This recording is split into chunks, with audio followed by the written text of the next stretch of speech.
We are here with a special edition of the Check Rock podcast. We messed up. We had to add an extra episode for y'all this week.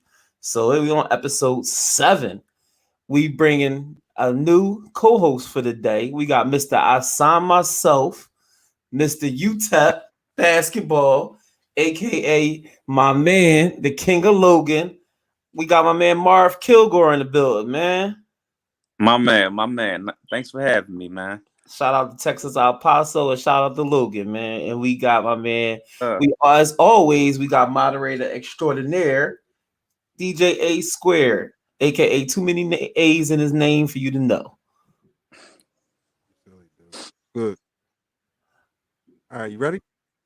Yeah, we're gonna announce to everybody we're gonna start bringing in different co-hosts every week, and we're gonna try to just give everybody a different look. We're gonna bring Marv back, we're gonna bring Chip back, we're gonna bring a couple people back all the time. We're gonna give y'all some different vibes and stuff like that. We might add a fourth, sometimes we might have a fifth. So we're gonna just keep this thing going. We're about to answer some questions. So go ahead, A Square, hit us with the first question.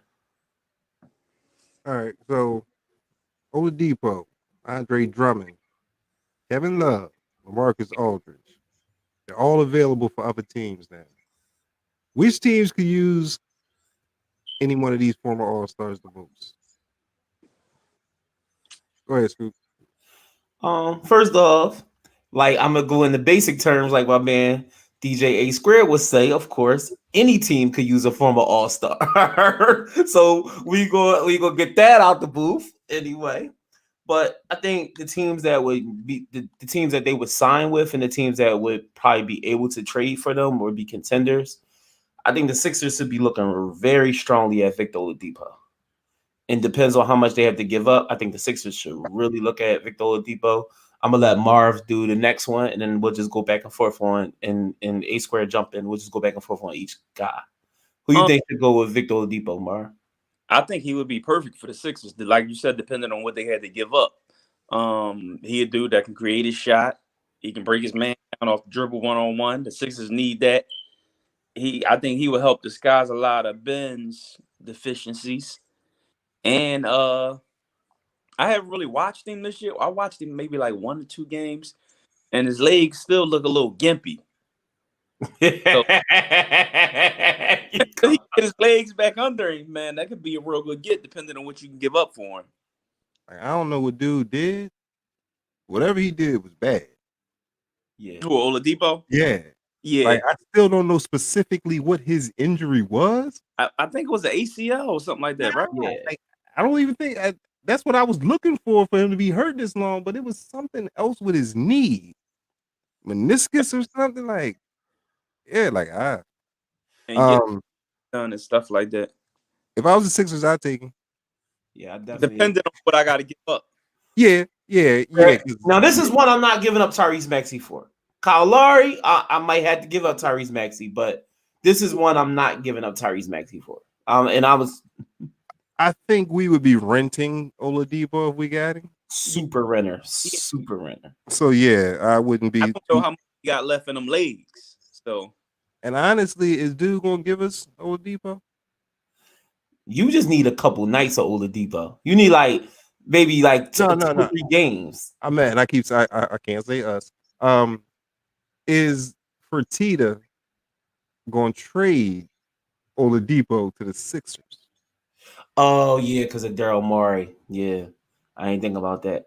But the one thing I know that they said the Rockets are really like sellers. Like they said everything could be bought except for Christian Wood. Like that's basically what they say. Like you could get anything from them except Christian Wood, and of course John Wall, because don't nobody want to get an $80 million contract on their books. I don't know. John Wall playing very good basketball. John Wall, cool. I don't know about that 80. I don't know about that 120. Well, that's like 120, I think. Left. It's worse contracts out there. He ain't the worst. That's what I say. Yeah, it's worse contracts out there, man. Up there. Oh no, it's a pretty bad one. But he in the top 5. But he ain't the worst. I think the game changed on him, man. The injury. I think the injury is. That's all it is. I think it's just the injury. Him coming back from that injury. He had to take a 2-year break, a 2-year hiatus. I was sitting down talking to my dad, and he was like, you know, I mean, the game changed. It ain't the same how it was like when he first came in and when he was like a star. The game changed. The game is about shooting now, and that's not something that he does really well. But he still's very effective.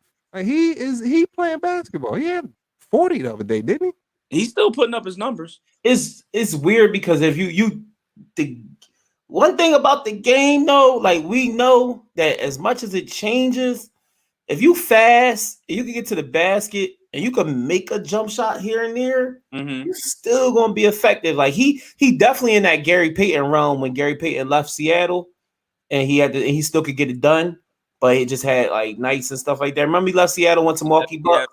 Milwaukee, yep, I remember that. He in that realm right now. And I think John Wall still, but I don't know nobody who going to trade. Like I don't know nobody who needs a point guard that bad. That's like, yo, we trading because I think point guards is coming through the draft all the time. Yeah. And most of the bad teams, like Yeah, but one of these teams that's going to the playoffs at a certain power, I need to start matching the firepower with people. True. You just got 4 years of that contract. You got 4 years of John Wall. No, you don't, because you're gonna do the same thing. You're gonna be looking to get rid of that ball immediately after your playoff run. So. It's crazy how he went from top 5 to not mention at all. Like, well, I mean, that's what happens when you miss 2 years of basketball, bro. That injury though, that's a lot of time, man. 2 years. 2 years, and then I'm gonna keep it real with you. He making it. He's not KD. He's the one that's making it look like Achilles injuries really ain't all that bad. True. Because I'm like, dude, don't look like he don't like he missed a step. He don't like he missed a step. He's still faster than everybody on the court, bro. They're talking about Wall. Yeah. I talked to some people this summer that was working out with Wall, and they was like, yo, because I was like, is Wall done? And they was like, no, he loved the game. Like he loved the game. And you just tell when a guy loved it, like he loved the game because he got every reason just to tail it in. Yeah. He already got bread. Yeah. I got the contract. I could tail it in. Like I could literally just be showing up for 10 games a season and get paid every year. You could tell he took it personal. He definitely did. So. Now, here's my kicker. Victor Oladipo probably has to go with PJ Tucker.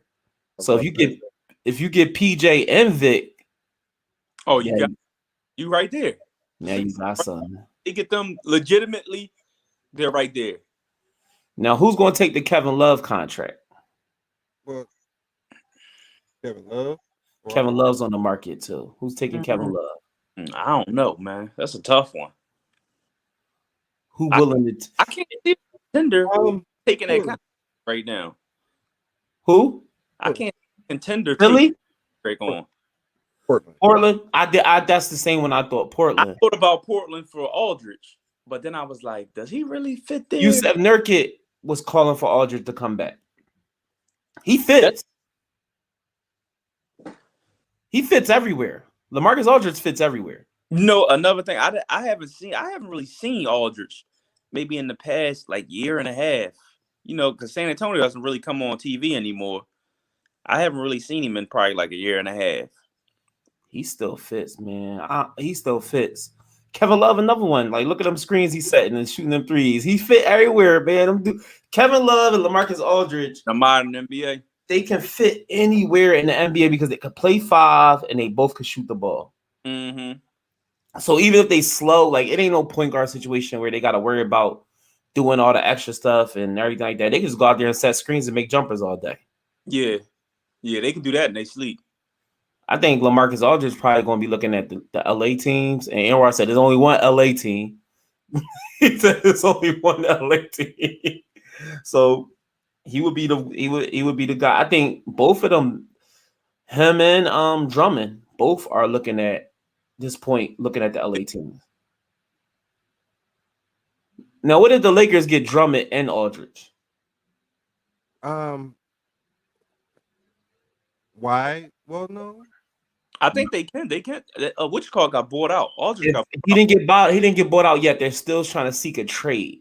But if they can't get a trade, they're going to buy him out. Him and Pop agreed to like part ways. Can they afford to get both? I don't think they can. They can't afford to get both of them. If they both get bought out, they can get both of them. Oh, LA can afford to get anybody they want. They just pay the tax. Oh, okay.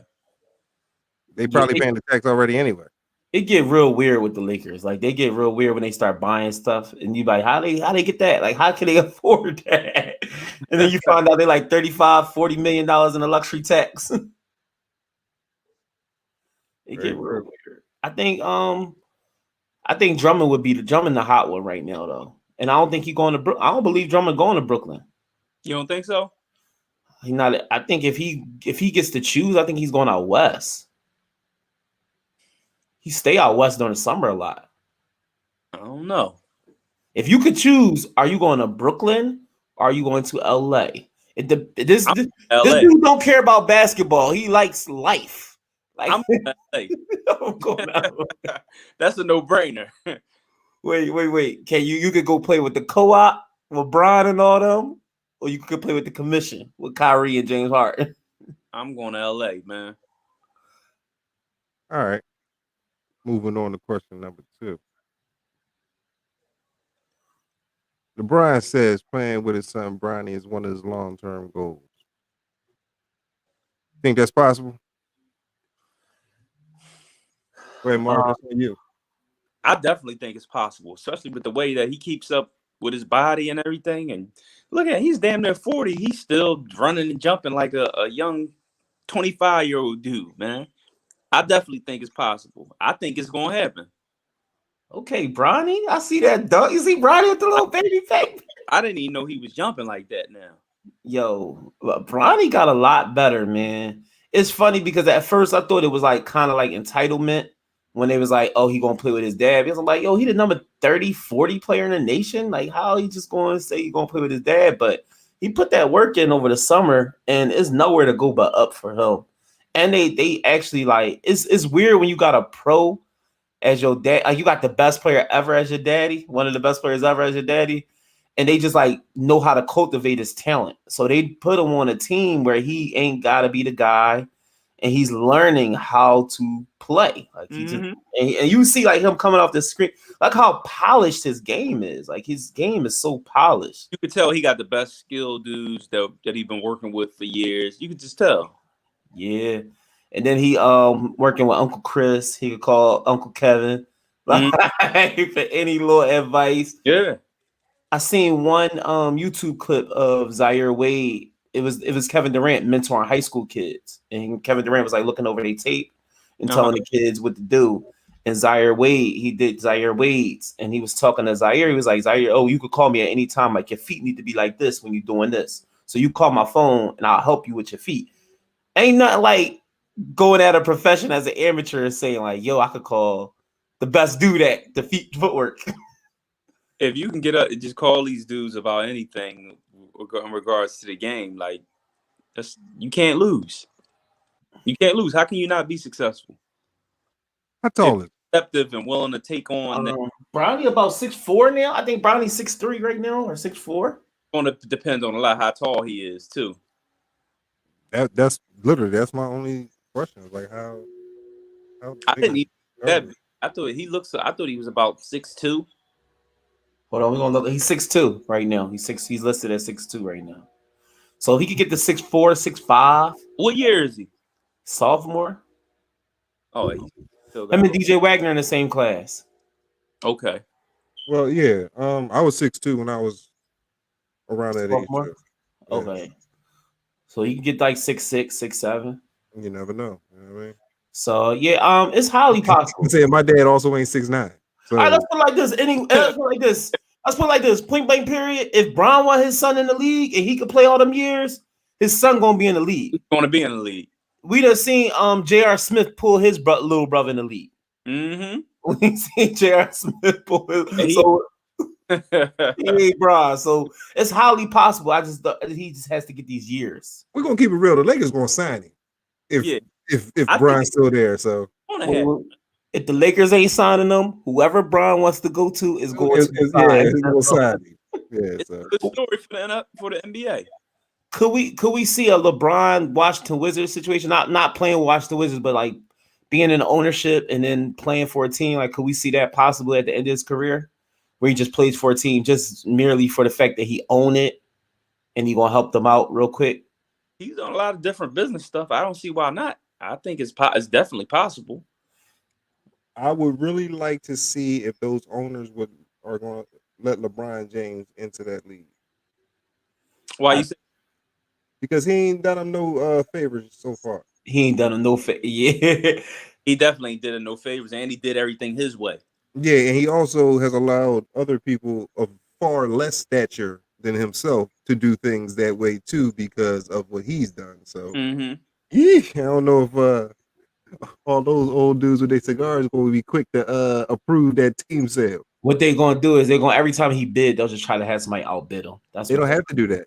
They have they to gotta approve. approve him. They have to approve. All the owners have to approve the It's owners. like NFL. I didn't know it was like NFL. I thought they could just bid. How you think they got rid of Daniel Sterling? Yeah, oh yeah, they voted him out. I thought you could get voted out, but I thought you could just it's open. No, you gotta get voted in as well. You ain't gonna vote me out, but you ain't vote me in. How that work? Okay, I ain't know. I thought it was open bid. Like you just You gotta vote me out of something. You see what I'm saying? Yeah. They all have to approve of you because you can't be El Chapo because you got all this bread. Yeah, you don't want Marshot getting a team in the NBA. Thank you don't want Marshot. Yeah. You can't have a Marshot situation. If anybody who viewing doesn't know who Marshot is, Google Marshot. She was the owner of the Cincinnati Reds, and she was shot out. Yeah, she messed my man Ken Griffey career up, man. I remember Marshot being an owner of what you call it, and I remember her being in the headlines for something, but I can't remember exactly what it was. Something racist. She was always in the headline for something racist. Like, and she would literally like just carry around her dog. And and she didn't care. She just didn't care. And it wasn't nothing. And MLB is not structured like it's family driven. So your family own that team. You get it from whoever, and you just keep going. All right, but moving on. Very possible that Brownie and Brian play together. Definitely. Question 3. Been a lot of Lonzo Ball trade rumors going around. Should the Pelicans trade Lonzo Ball? I'm going long and hard about trading Lonzo Ball. He's looking pretty good this year, man. I'm gonna be honest. I was real funny on Lonzo Ball at the beginning of the season because he was shooting so bad. But currently, I had to go look up some stats. He has made more threes than Trey Young, Luka Doncic, Jason Tatum, Bradley Beal, Devin Booker, and LeBron James. I've seen that. And I had to look it up. I thought it was fake. I thought it was a fake threes than Bradley Beal? He has 99 of them right now. He has 99 threes and he's shooting at a 39% clip. I did not know that until I looked it up today. He has 99 threes already. So after I looked at the stats, because watching him play, me and Anwar watched the game and we just thought the system was being ran wrong around him and they weren't letting him play. I think he's worth that money. Like he's trying to get it back. That's what he really trying to do because he didn't want to sign that contract. I think they offered him about 40 or 60 or something like that. And them percentages is crazy. And he already one of the top perimeter defenders in the league. So if you're the Pelicans, no, you don't let that go, man. You just figure out how to maximize that at this point. I agree. At this point, you try and maximize it. I don't know why people keep saying this dude is not good. I understand why people say he's not good because he has these like certain points in the season. Like in the beginning of the season, he literally was like shooting like 20%. He was missing shots. Yeah, it happened. So he goes through spells.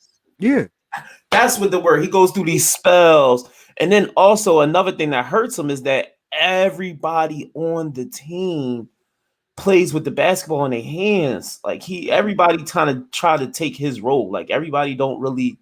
Brandon Ingram plays with the ball in his hands. Zion creates. I agree with that, and that causes most of the problem. I'm guessing because and he's a point guard. He's a real point that's guard. What I mean. Like if he doesn't have the ball, he's just kind of there. I'm with you on that. And I respect him so much because he went from being a point guard to just being all right, well, y'all gonna play point, y'all gonna bring the ball down, y'all gonna take my role. I'm just knocking down threes now. Like that's what he's doing because he's not a scorer. Anybody else make 99 threes, they average 22, 23 points a game. Yeah. That's how much but he's not. I mean, that ain't why he out there. And you wouldn't even think of Lonzo as a dead-eye three-point shooter. He's shooting 40% from the three and made 99 of them. That's dead-eye almost. He changed the shot too, completely. He worked hard. You know how hard that is to do if you play ball. Yeah, especially this league. Yeah, especially as a pro. So if I'm the Pelicans, no, I'm not moving Lonzo. It's honestly the Pelicans. I'm the Pelicans. I just stay stat. I just stay where we at, and we get this draft pick. If we don't make it in the playoffs, we get this draft pick. We hope for the best, and then we just build and just restructure our team, restructure our thing. Like start looking at them guys in a different way. Like start moving them guys around. Start moving the chess pieces as far as like how we playing. They got some good pieces around. You get rid of Bledsoe and all those dudes. But it's hard. It's gonna be hard. Bledsoe is just like the John Wall situation. They just gave him another bag, bro. He took that one from Milwaukee, and that was it. Pulling this now, off. Bled is the reverse John Wall. John Wall got the bag and proving like, yo, I am still here. Bledsoe just out there going through the motions at times. Like some nights, he just be out there. Like he cool. He might be packing it in. Well, I'm gonna give y'all the unpopular opinion of the day. I don't know why anybody gave this dude his money in the first place. I never thought he was good. Where did you come from, bro? He was on the bench. You showed up and he gave you all this bread. He showed flashes. Flashes. Flashes. This is what happens. I'm not surprised. This is just me. Yo, it's more dudes in NBA history that made careers off of flashes. Bro, I remember when am I mistaken that he like at one point, whatever team he was on before, I think it was Phoenix, that he sat out or he sat out. At some point he just wasn't playing. I was like the audacity of a dude who was on the bench in college to be acting like this. And then he sat out that season. He sat out like the playoff run. I kind of lived that. I kind of experienced that. Yeah, I watched that happen in live time, and I was there. That was weird, bro. I never got that, and I never understood the why are we fawning over Eric Bledsoe. He was one of Rich's first clients. He's one of Rich Paul's first clients, and Rich made sure that bag was there. Like I ain't gonna front. The Eagles probably could use him. He'd be a hell of a football player. Oh my god, he's the strongest little compact dude that you can see.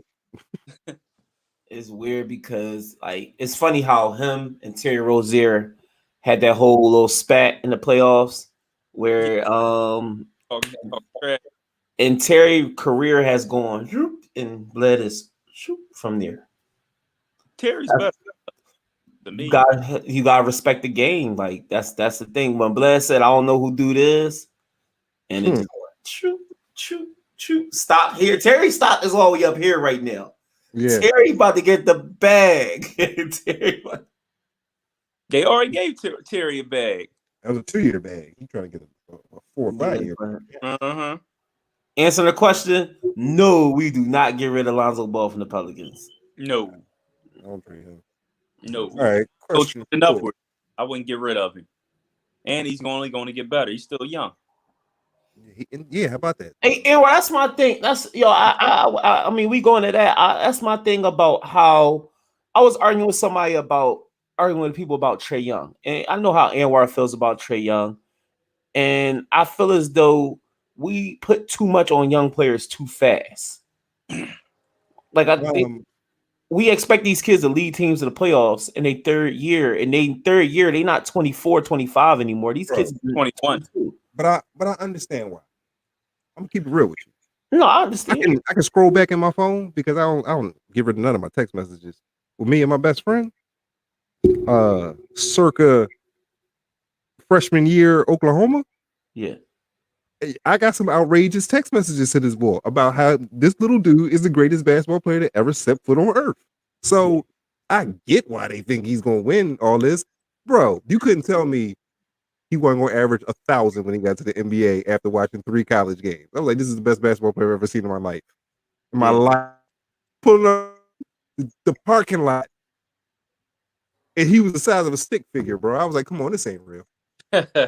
So I see why he'll do that to you. Yeah. It's exciting, bro. Like, dude is And pulling up 30. you know what vibe he give me, Anwar? Early Iverson. He's not as good. Don't nobody hold me to this. No, He's I not as understand what good you're as saying. Iverson, but early Iverson vibes.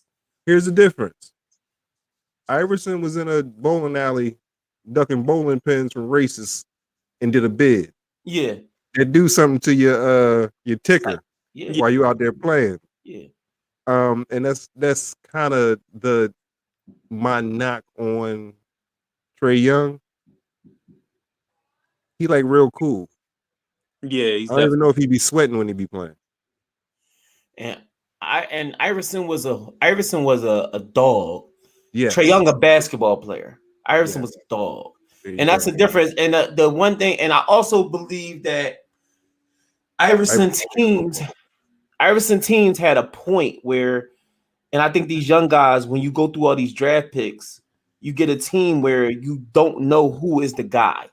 And the team we know, but they're not falling back to say, yo, he's the guy. And you also got to give some credit to the Derek Colemans of the world. Yeah. Who else was one of them teams that see Scott Williams, Clarence Watson. Like, he had those vets that was like he don't have Trey Young ain't had nobody. Trey Young ain't got no vets. He just getting vets. He had Vince, and that was it. Mm-hmm. For 2 years. I think that's why they kept Vince around. First year they had vets. The second year they had vets mixed with young guys. They had I'm saying they had Vince Carter. Yeah. So Vince Carter was with him for 2 years. But if you remember back to them Sixers teams, all they bums was old dudes. Yeah. Even if you talk like the Shacklefords that they had, like them dudes still was in the league for 10 years before they got to that point. Yeah. Nobody was saying they was good, but at least he saw grown men work ethic. Them boys was playing hard, they just was trash. Yeah.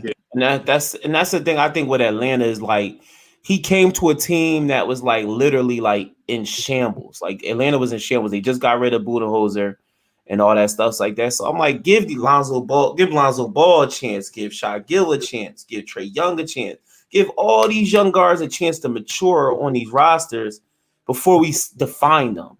Yeah, and all them dudes showed up at 19. So yeah, give all them kids they one and done. Give them like everybody not gonna fall into the perfect place like Luka Doncic did. And also, when you're a Euro guard, like that's the one thing. It's also not fair to compare him because he had 5 years of professional basketball under his belt before he showed up. Exactly. And also, one thing you have in your place as a Euro guard versus being an American guard, you always can say, if these teams pick me, I'm going back to Europe. You got that. He had already said he was coming, so that wasn't a thing. But he also, I'm sorry, the EuroLeague MVP is better than everybody in college. Yes. Facts. Yes. I seen that. I knew he was for real. I said, yo, we had that conversation.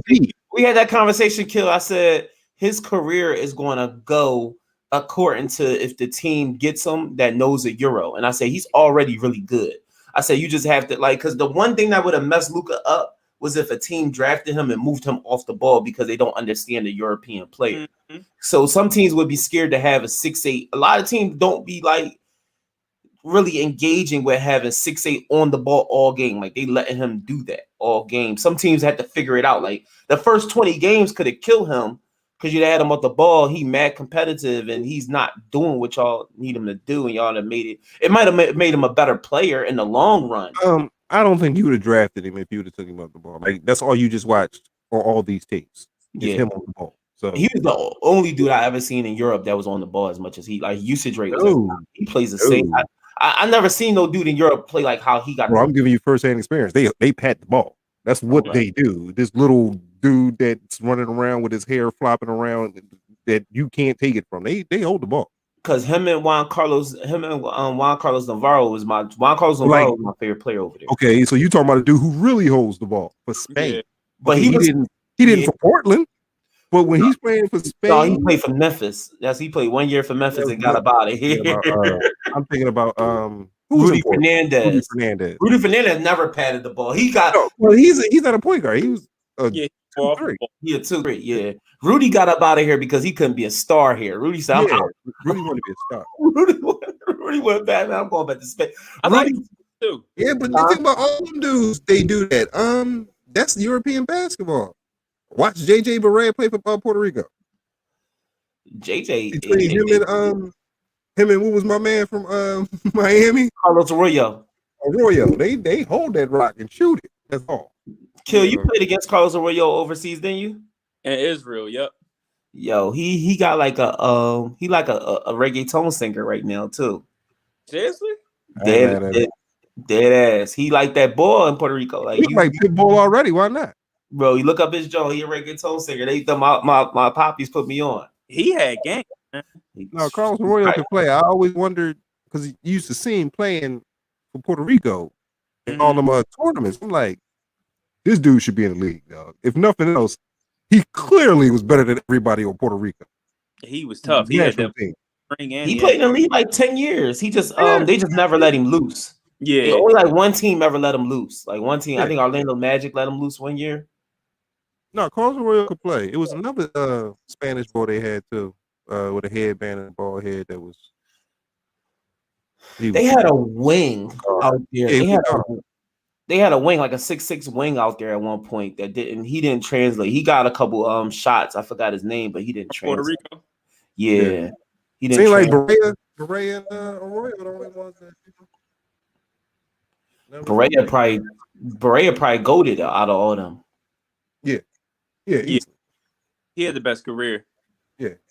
I'm not sure if he was better than Arroyo. But you had to have in Barrera, I watched him tell his story on the JJ Redick pod, and he told Rick Carlisle, like, yo, if you play me, I got you. Like, trust me. He's like, just trust me. I got you. Like, just let me play my game, one game, and I got you. And they let him play, and they figured him out. They let him play, and they figured it out. But a lot of dudes in the league don't get that chance to be figured out. That's why I said it really comes down to like a team draft you. I said he found a good coach to convince because he 5'10". Mm-hmm. That's a lot of convincing right there. Yeah. You're a 5'10" boy from Puerto Rico. You telling the coach that let me get busy? Like, it got to be an unconventional coach that don't care nothing about size. Yeah. He said a couple guys went down and he got that shot. And it just was up from there. And then they just like, all right, well, you got it. And then he's playing with Jason Kidd. So he the ultimate reverse type of player outside of Jason Kidd. So he can just go do him. Some coaches don't care about if you the conventional size. Yeah, you can play. Get the ball in the basket, bro. Those coaches win. Yeah. Those coaches win. Because Pat Riley, Doc Rivers, Greg Popovich, Rick Carlisle, even Steve Kerr. Don Nelson was like that too.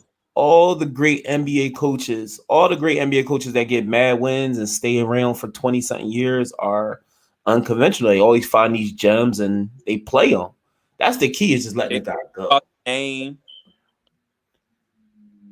But let's go on to the next question. We done took everybody down a Euro deep hole. Euro time.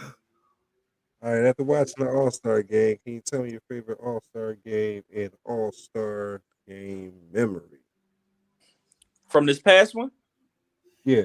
No, from any All-Star, your favorite All-Star game you ever seen or your memory. My favorite All-Star game was the one with AI, Marbury, and them when they came back and beat Kobe and them. When Marbury hit all them threes.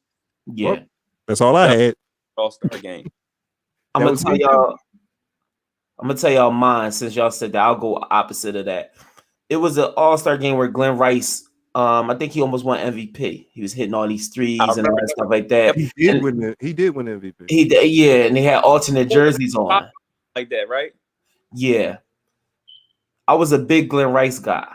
and I was happy for Glenn Rice. But my favorite All-Star memory was the dunk contest with Vince Carter, T-Mac, Steve Francis, and all them dudes. That was my favorite All-Star memory. Classic. And then they had it was one in the rookie game. The rookie game with Flip was going crazy too. That was a good one too. The rookie sophomore game. Mm-hmm. Yeah. That Yeah, Flip did kill it. I guess my memory, like, All-Star game been weird to me. I guess I'm an old head because it was a time in North Philly where you couldn't get cable. Okay. Period. Regardless of if you had the bread for it or not, it was no cable in North Philly. Yeah. And I ain't talking like 81. It's like 90, bro. So yeah. So I used to have to go to my man crib. I was Philly all the time to watch the All-Star game with the dunk contest and all that. That always stick out in my head every time I just think about the All-Star game because I never really paid it no attention, honestly. The game with Iverson and Marbury, that might be my favorite game because one, I think that's the last time I actually watched the whole game. I Okay. watched the dunk contest and 3-point contest, and I usually leave the game alone because My favorite All-Star game is on tape. I didn't get to watch that. I watched it on tape. 89, Michael Jordan won the MVP. If you want to see peak performance, Michael Jordan, and they played dead. This was the weirdest All-Star game because they was playing dead ass. Like them dudes was hacking each other, oh catching each no, other. they used to play the All-Star game back when like Dan Marley and all them boys was in it and Pippen and all. Yeah, they come on now. Everybody played defense back in the day. 88, 89, it wasn't even, no, it was a weird transition because this before Pippen even got in the league. It was Jordan's third year. And it was right when they allowed him to finally like get the ball. Cause they froze him out the first time. First 2 years, yeah. Yeah, the first 2 years they froze him out and they let him go. And when I say he was like, he was moving like this, like he was like on one side of the court, then another side of the court, then another side of the court. That's the only time I ever got to see air. Like I still watch that All-Star game.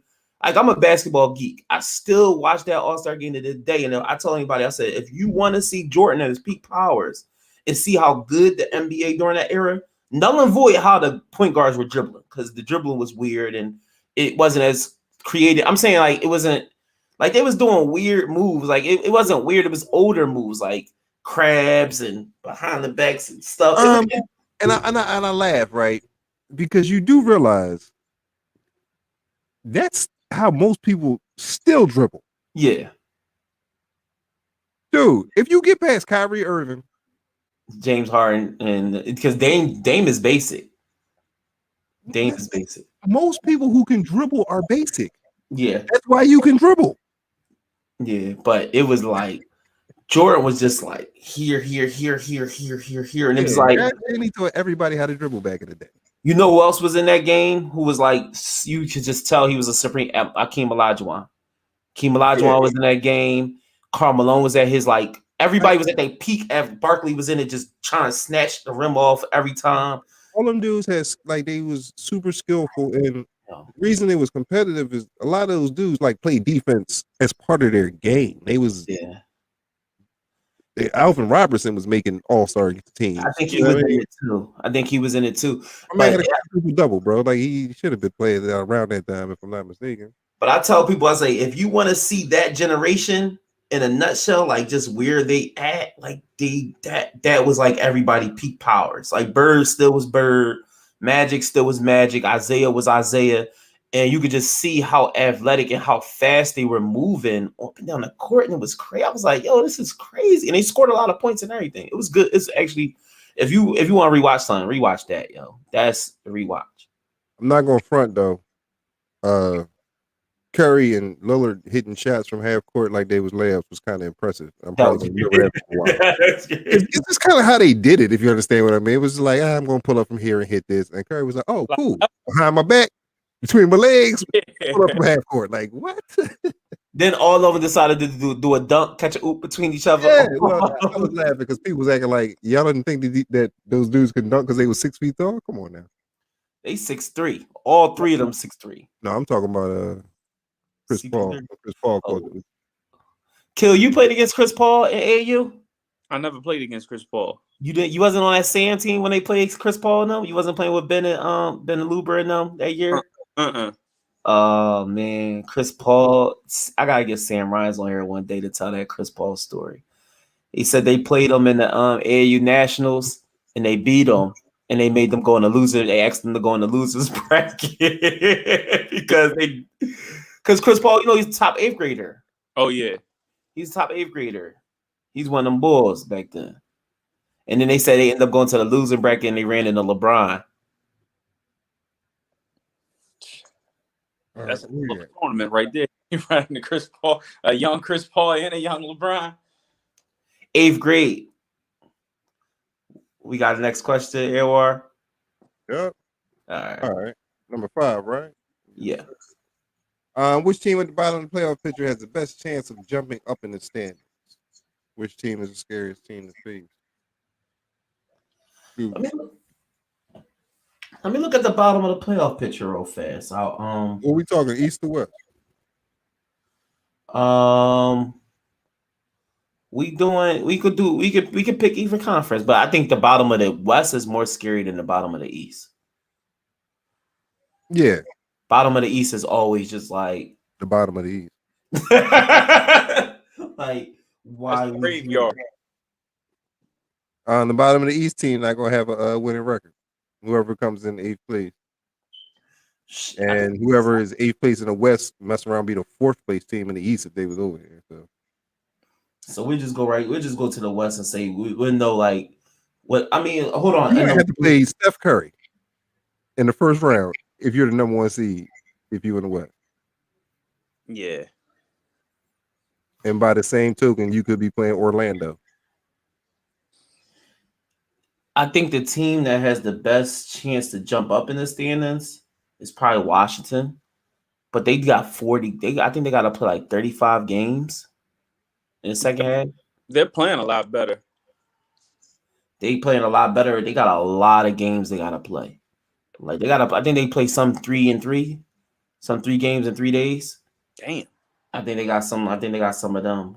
Because they missed so many games because of COVID. They postponed a lot of their games. Mm-hmm. Memphis got that. Memphis got 40 games. Memphis has to make up 40 games. 40 games. Memphis has to make up 40 games. So we might as well write Memphis out the playoffs. And they young, but 40 games is a lot of games to play in a little bit of time. They got a lot of 3 in 3 days. And Memphis is catching the shaft bad because they got last year, they was already 8th seed and they made the play-in game to get them out of there. This year, COVID, they right there. COVID comes up. They got 40 games to make up in the whole second half of the season. So I think the team that jump out west, probably at the bottom. I think New Orleans got a chance to jump up in the standings. New Orleans? Yeah, I think they got a chance. Now? 15-22. Everybody, the 7th seed is 18-15. No, that's San Antonio. I don't know. Honestly, I don't know. Only reason I'm saying I don't know is because it's easier when at least they got comparable amounts of games. Yeah, it's just so messed up. Like somebody gonna play 5 games in 6 days. Like who knows? Does Dallas jump from 19-17 to get in the 24 game race with the Clippers and to get in the top 5? Does Dallas jump up? No, I don't think so either. I told you they got Willie Cauley-Stein as their center, bro. They've been trying to trade Porzingis. I seen that. They were trying to trade Porzingis. We talked about that last episode, and I didn't get that. We get it. I don't know. I didn't get it either. I get it for Karl Anthony Towns. You can flip a coin with that, though. Nah, I think he better than. We sat back and we realized Cat averaged 25 and 13 and don't even be trying. Yeah, Cat better than Porzingis. Cat averaged 25 and 13 last season, and at least Cat throws me off because and this was a couple years ago, and the playoffs, man, he left a bad taste in my mouth, man. You know what playoff I'm talking about when Clint Capella outplayed him? Yeah, when he didn't show up. I remember that. I mean, he was the second year. He was a third-year player, I think. I think he was acting like a little girl, too. He suffers because I think his biggest thing is that these dudes still finding themselves as players. And I believe that bigs is harder because when you're a big man and you've been a big man since you was 12 years old, you kind of not taught to be physical, as physical as you would be. So you have to learn because at 12, if you're physical at 12 years old, you can't play 12 and under because you're too physical. So they learn to be skilled.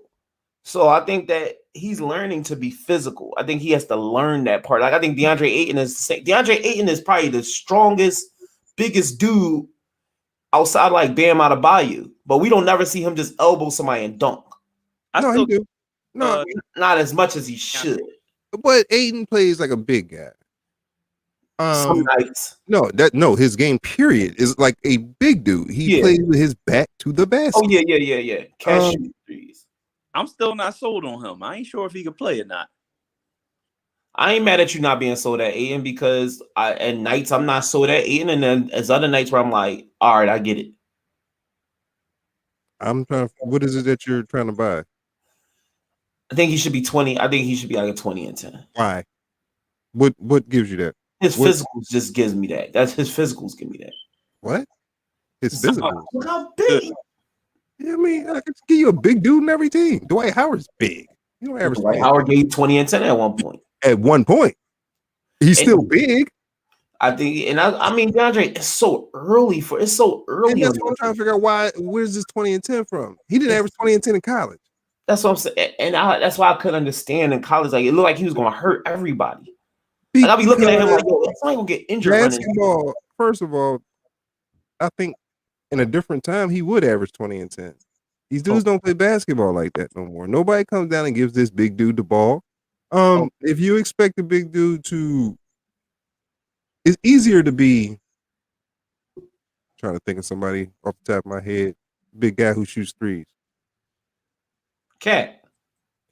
It's easier to be Cat in as far as the ball goes if I don't get it a lot, and you just pop it out to me and I'm shooting jump shots, as opposed to big men. That's kind of rhythm moves when you posting folks up. You gotta, I mean, and they gotta give you the ball sometime.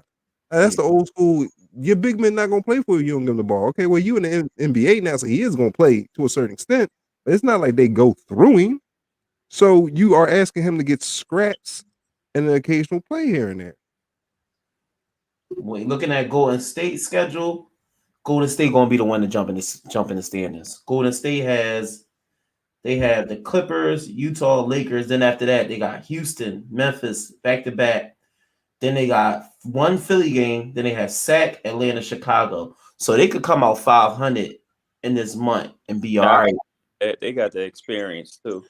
Yeah, Steph Curry, they fun. Yeah, Steph and them could be the ones who jump up because their schedule not that. They were trying to get rid of Wiseman. I don't understand why they're not playing Wiseman. I don't get it either. We ain't out there. I don't understand. I look at it. That's the same thing I said with Bo. And everybody looked at me like I was my head was poking out. And I was like, it's a reason why Bo got picked in the second round. Like you 7'4". He got hurt. He was hurt. You know, he was hurt, but that's what I'm saying. It's a reason that he got hurt. And also, that don't stop people from picking you in the first round. Depends on what you're hurting and who you are. Like, you gotta remember, this is an abnormally large individual. Exactly. You start hurting limbs on tall people, it's like, Exactly. That's why I said I don't believe that. People say Denver have a lot of trade chips. I'm watching this on Bill Simmons' podcast. He's like, Denver has a lot of trade chips. And Denver ain't got nobody, bro. They don't have that many trade chips. They got RJ Hampton, who's a trade. They don't have any. They ain't got no trade chips, period, unless they get rid of somebody good. They gotta take somebody that don't nobody want. Like they gonna have to take a salary dump. Like there's somebody that wants to like go there that don't know. Yeah, like if they trade anybody that's worth trading, that's gonna mess their team up. Yeah, because they only got like 5 good players right now. That's the same thing. Yeah, that's what I was saying. Like Denver don't have, and Denver's currently sitting at 6 at 21-15. Yeah, they was also second at one point, and they was also 12th. Like I don't know what's up with them, bro. Yo, I had the last. It was the worst team in the league in the beginning of the year. Then they went on a crazy run and got up to like second, and now like who knows, man? They the weirdest team because if they get hot, they go in the conference finals. You be like, yo, I end up Denver in the conference finals. Joker. Then the year before that, they was one shot. CJ McCollum hit the game winner. They was one shot away from going to conference finals that year too. Yeah. They got a whole bunch of hot cold players. Like they got dudes who get real hot and they going for 50. And then they get real cold and they losing 4 in a row. That's definitely Jamal Murray. One day he looked like one of the best guards in the league. You see him the next, you like, he there. And Ain't another one, man. I love Jamal Murray since Team Canada. I just think we gotta get it. He need like these kids be need like 6-7 years now, bro. Like they need their full contract. Like they need that rookie extension. And then when they get into the middle of that rookie extension, like look at Ben. Like we was ready to give up on I was ready to give up on Ben at one point, and then Ben just flipped the switch. Yeah. And now it's like, all right, Ben, you flipping it, like keep going, keep going, keep going. So it's like it's weird, man. Like these young guys are hard to figure out, bro. That's why only champions. That's why all the veteran teams win the championships. What we got Yeah, next well, question? hopefully, Vet's gonna be 27 now because they've been in the league for 10 years by that point. All right, final 14 nominations in for the Basketball Hall of Fame. Which players and coaches do you think will be inducted? I'll go first. I'll give y'all one off the top just to start off. Bill Russell as a coach is going in first. Yeah, that had me messed up a little bit. Like I didn't even know that was a thing. You But get cool. But cool. He'll be in twice. He's going in. That's one that's definitely going in. It's Tim Hardaway, Chauncey Billups. Oh, there we go. Yolanda Griffin, Lauren Jackson, Maureen Staley, Marianne Staley, Jay Wright. Who else is in there? Chris Bosh, Chris Webber. I think Bill Russell going to take the coach one. I think Jay Wright might get in too this year. Yeah, that's major for Jay Wright.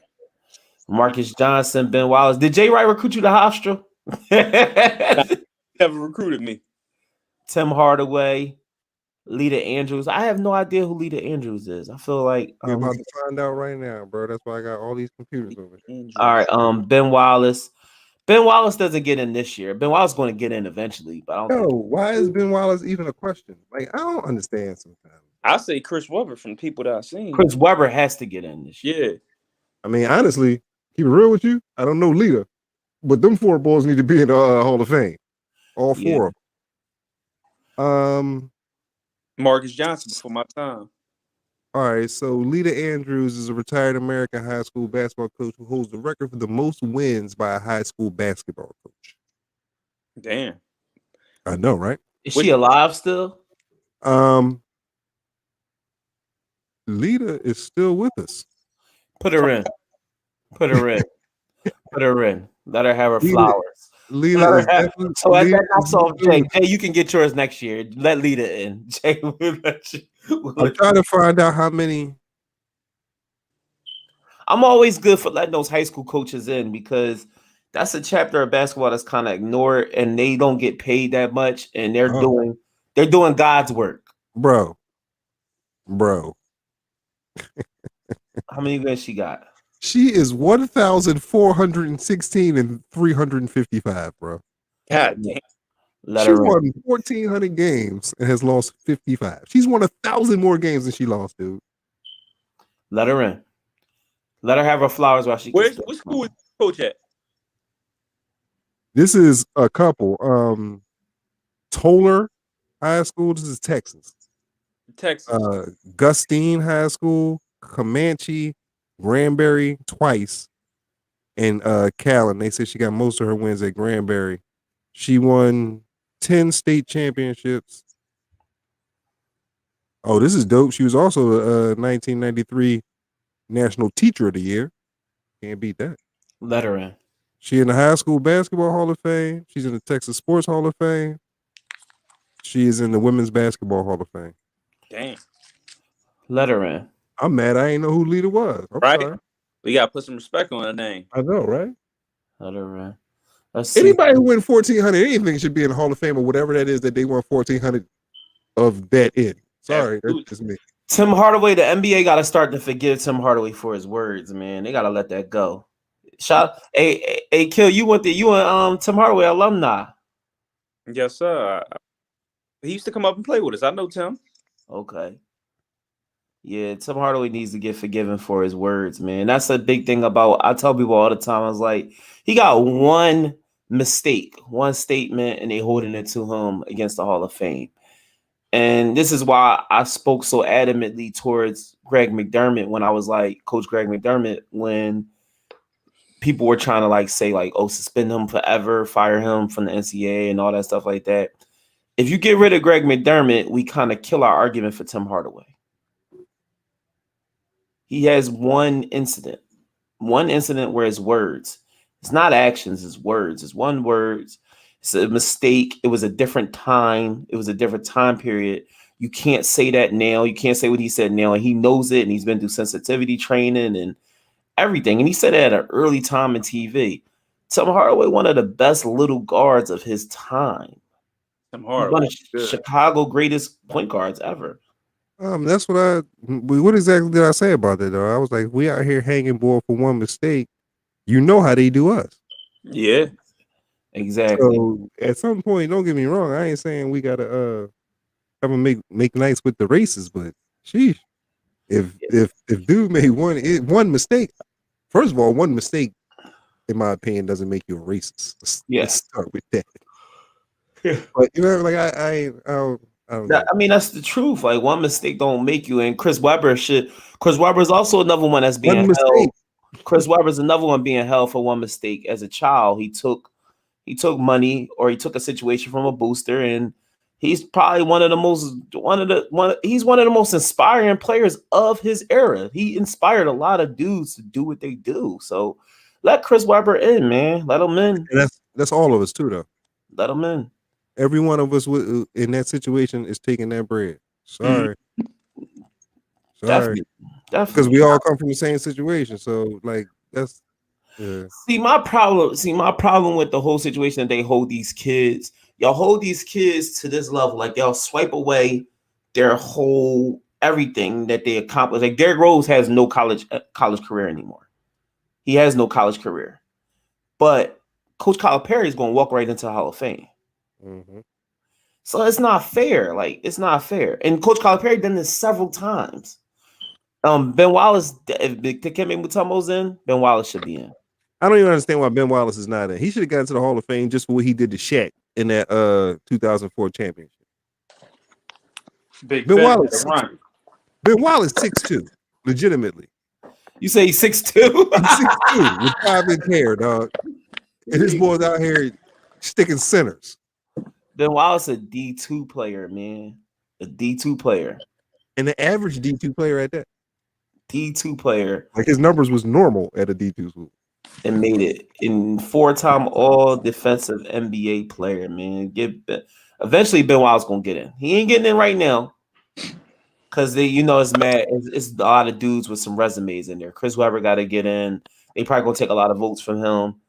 Chris Webber, Bosh, all them guys gonna take votes from him, but he'll get in. Like I said that before. You can't take votes. Okay. If you understand what I'm saying, like each person has their own individual merit that they're going. So you're voting on each person. You're not. It's not like only 4 can go in and the rest of y'all are out. Okay. They legitimately can put every single one of them dudes in the Hall of Fame if they want, if they feel that they worthy.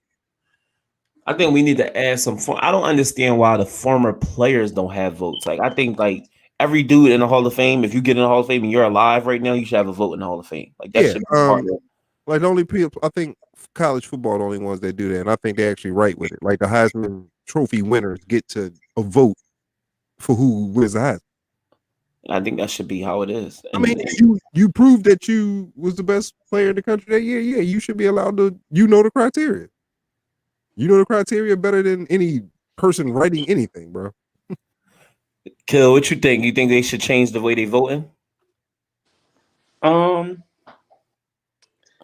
How I really don't even. How do they do the votes for the Hall of Fame? It's writers.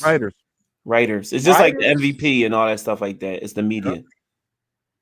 Wow. Absolutely. Yeah. Why? It would make more sense for it to be like former players. And guess what? Yeah. I'm gonna tell y'all something funny. There's no former player that's in the media that has an MVP vote. Jalen Rose doesn't have an MVP vote.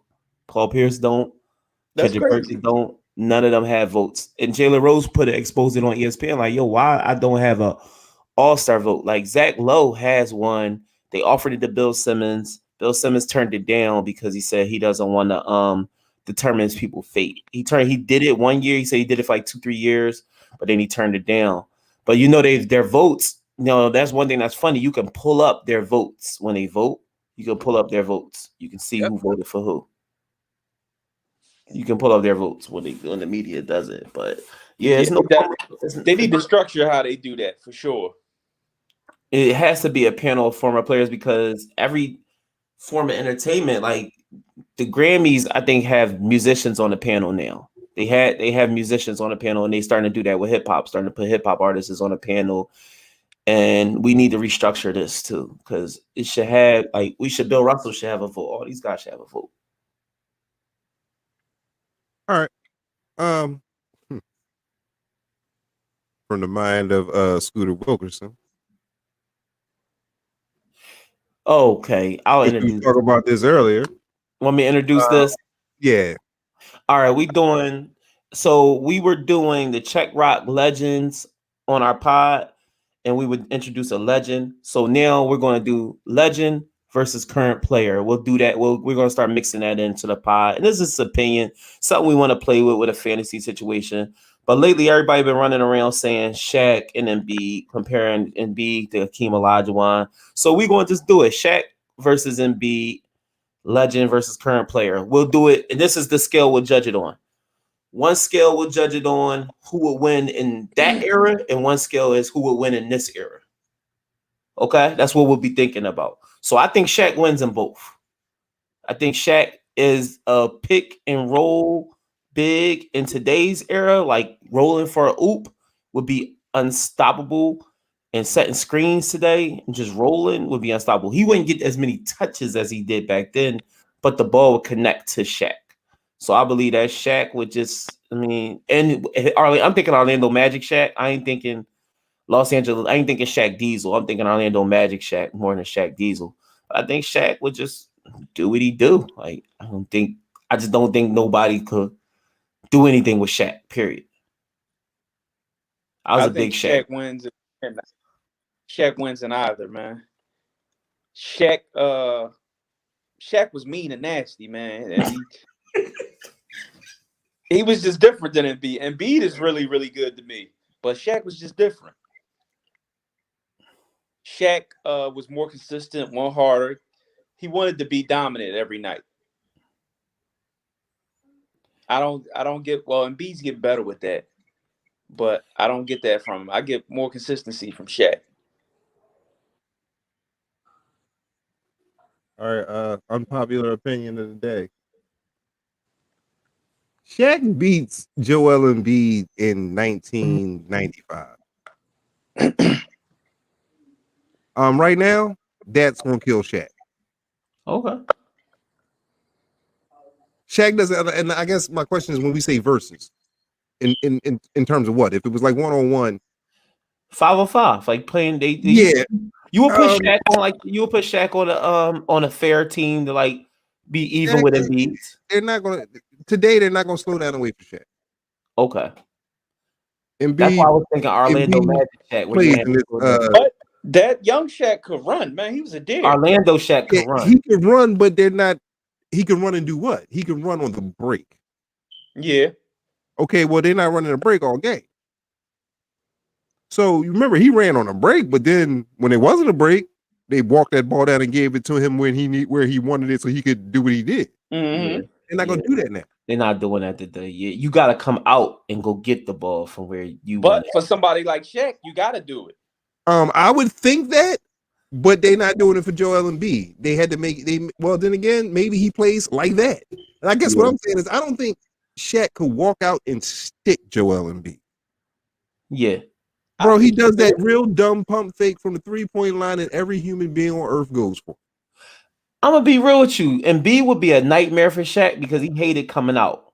And all I'm gonna give you as reference is Rick Smith. He hated coming out. Rick Smith and Yao Ming. He hated coming Shaq out. Work. Shaq hated coming out. Embiid is going to give anybody work. He's that good. Yeah. Now, and I'm not saying Embiid's a better player than Shaq. I'm clearly not saying that. But in this generation, I think they for their times, if you understand what I mean, like he can't stick 93 Shaq. Yeah. He too physical and strong in the backboard, gonna break on Embiid head. Yeah. But by the same token, I think Embiid got way too many moves now.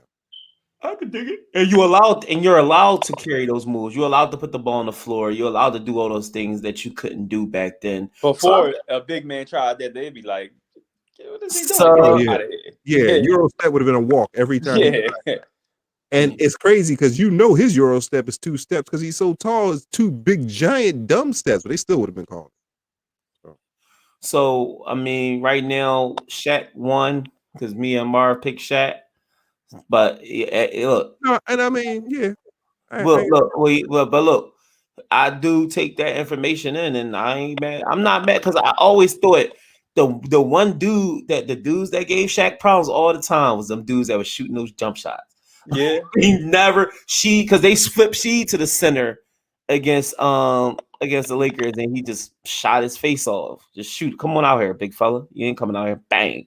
He ain't coming out here, bang. Chris Webber did the same thing. Mm-hmm. So he would have problems with Embiid. He would have some problems with Embiid. Yeah, like don't get me wrong. If Embiid decided he was gonna go down there with his back to the basket, put his hand in the air, catch the ball, and he wanted to pound Shaq, that's never gonna work. Forget about it, Mario. Embiid might be out for the season. Yeah, he gonna get dunked. Yeah, with his back, he getting dunked on and thrown to the ground. And then the thing is, Shaq might try to hurt him. Like Shaq might try to hurt him. Like Shaq might try to hurt him. Like, yo, I'm gonna hurt this kid when he come down here. Like, I'm gonna hurt him. Shaq does stuff like that. Like, I'm gonna hurt him. Like, because Embiid to start making jumpers, talking, waving for the crowd, and all that. Okay, I'm because Akeem Olajuwon, when Akeem Olajuwon did what he did to Shaq when Shaq was young, Keem ain't say nothing to him. Well, Keem ain't say nothing to nobody. He say that was his thing. If you start chirping, you wake up that beast. That was the right guy though. Olajuwon just did his business and kept it moving. They said that was the main reason why Kobe was allowed to score 81 because they said Kobe ain't say nothing to nobody the whole time he was getting busy. Jalen Rose said Kobe ain't say not one thing because he said, you notice we ain't flagrant foul him. We didn't do anything to him because we didn't even know that many points was going up on the scoreboard. He was just playing ball. He said he just was playing. He said, wasn't no screaming. He said, it's Kobe ain't even dunk. And I'm still hype. I saw that that whole game, bro. It was on national TV, right? It was on like NBA. It was a Sunday night. Okay, it was a league pass game. Yep. I seen the 60 the day before that when he had $61 and he got subbed out in the third quarter. He was going to have. We talking about this like it's regular. This isn't regular. What we talking about? Score 81 and score 63 points. Wait, Marv. Before we get out of here, Marv might have one of the best Kobe stories ever. Marv, tell them about Kobe when they was at the orthopedic medicine joint at the workouts. We wasn't at Pecan. We was at the Bellevue. When my uncle used to come back home from overseas, he used to come get me, and he'd take me with him to go work out and play ball and different stuff like that. And that's where all the pros played, down at Bellevue. So we down at Bellevue. I'm on the sideline. I'm a young little kid watching them play. And I remember Cole being there, a young Cole. Cole probably was like 16, 15, 16, something like that. But he was playing with my uncle and them. And Jelly Bean was playing too. Yeah. Jelly Bean was Mick Oldhead. So Mick was on Jelly Bean and them team. But Jelly Bean was just setting screens and just passing his son the ball. Nobody else. So that's what he making them old head. So and who was y'all playing? And who was they playing against that day? They was playing against. Was it Stackhouse, right? Stack was there. I'm not sure if they was playing against Stack that day, but I was down there a couple times. I'm not sure if it was that day, but he was giving Stack work one of them days. This one Stack first got drafted. Cole was giving him work. Cole was better than him at that point. Yeah. But they was playing and Cole was 15, 16 playing with pros, shooting the ball every single time, man. Every single time he got the ball, he shot it. Jelly Bean set a screen for him. And he wasn't saying anything. That's what I remember the most. He didn't say not one word. He shot the ball every time, making Bro, them sucking their teeth. when you get and it was crazy if B would have been on here because he'll tell you we won the chip down the Hill League, College League. Yeah, We was 9-1, bro. yeah. The one game we lost was to the Sunny Hill effing Juniors, Yeah. led by who? Kobe. Boy had 40 on us. Now it was, and there was a couple things in it that I still gotta always pull my excuses out of the bag. You played in college, Mark. So it's the first Hill game in the summer. You know the last time I actually played basketball, right? Especially coming off a season. Like I was playing after the season. I played a little bit while I still was in school, but when I came home, I wasn't playing for like 2-3 weeks. Wasn't nobody playing. And we Yeah. come out there with these kids who are in high school. They play every day, dog. These boys ran us off the court. I'm talking, we got League Rose, B is on the team. Like we LeVay Austin, we still lost to these boys. We was just looking at each other on the bench like, man, we gotta get in shape or something. And literally ran off 9 straight and won the championship. That's crazy. But that boy kills, and I didn't know who he was, and they tapped me on the shoulder like, yo, he gonna be nice. That's boy Kobe Bryant. Heard of his dad, but I was in school at the time, so I wasn't getting none of this. But then I like played against the boy like literally 10 straight times that summer. So got a little friendship and realized this dude's about to be better than anybody I ever knew. Yeah. So before we close out, anybody who didn't know, Jelly Bean is Kobe's dad, Joe Jelly Bean Bryant. So if anybody don't know the references, we talking about Joe Jelly Bean was the heart. Was Jelly Bean from Southwest or West? Because he got his mural down West Philly. I Jelly think Bean Jelly Bean was from Southwest. Southwest, yeah. Southwest, yeah. So shout out to Joe Jelly Bean and RIP Kobe Bryant. We appreciate y'all. We on the show where we challenge y'all to check rock. We appreciate you, Marv, for coming out for us. You shout out your company that you running. Well, I got a couple companies. I got Rent Payer. I got RMH Contracting Services, and I got the Rhonda Howardson House. Also. Okay, that's the man that signed himself, man. We appreciate you for coming out, Marv, giving us a good show. Yo, make sure y'all check us out. We're gonna be hitting y'all with different episodes all throughout the week now. We're gonna try to like ramp things up a little bit, keep everybody in tune. Make sure y'all like, share, and subscribe. We got a whole network for y'all. We got cooking shows, TV shows, everything for y'all. We appreciate y'all. Have a good night and chat. Rock. All right.